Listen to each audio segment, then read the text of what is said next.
And now the reading of the classic Christmas poem, The Night Before Christmas, by Clement Clarke Moore. Read by Miss Kate, Miss Misty, and Miss Stacy, courtesy of the Allegheny County Library System, Friends Groups of the LaVale, Washington Street, and Westernport Libraries, and the Georges Creek Promotional Council. 'Twas the night before Christmas when all through the house not a creature was stirring, not even a mouse. The stockings were hung by the chimney with care, in hopes that St. Nicholas soon would be there. The children were nestled all snug in their beds, while visions of sugar plums danced in their heads. And Mamma in her kerchief, and I in my cap, had just settled our brains for a long winter's nap.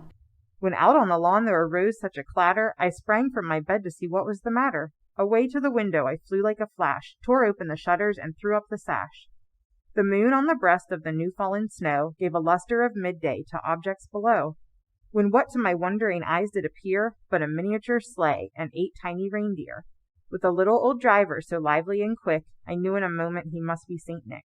More rapid than eagles his coursers they came, and he whistled and shouted and called them by name. Now Dasher, now Dancer, now Prancer and Vixen, on Comet, on Cupid, on Donner and Blitzen. To the top of the porch, to the top of the wall, now dash away, dash away, dash away all.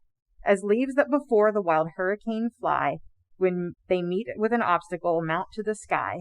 So up to the housetop the coursers they flew, with a sleigh full of toys, and St. Nicholas too. And then in a twinkling I heard on the roof the prancing and pawing of each little hoof. As I drew in my head and was turning around, down the chimney St. Nicholas came with a bound. He was dressed all in fur from his head to his foot, and his clothes were all tarnished with ashes and soot. A bundle of toys he had flung on his back, and he looked like a peddler just opening his pack.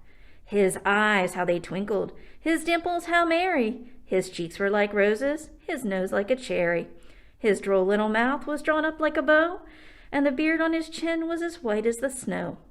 The stump of a pipe he held tight in his teeth, and the smoke, it encircled his head like a wreath.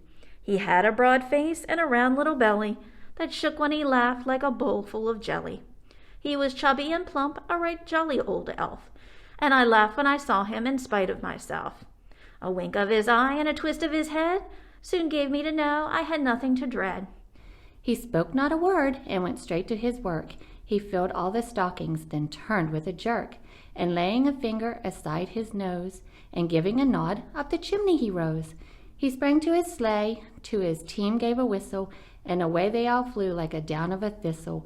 But I heard him exclaim, as he rode out of sight, "Merry Christmas to all, and to all a good night." This good night story has been brought to you by the Allegheny County Library System, Friends Groups of the LaVale, Washington Street, and Westernport Libraries, and the Georges Creek Promotional Council, wishing everyone a safe and happy holiday season.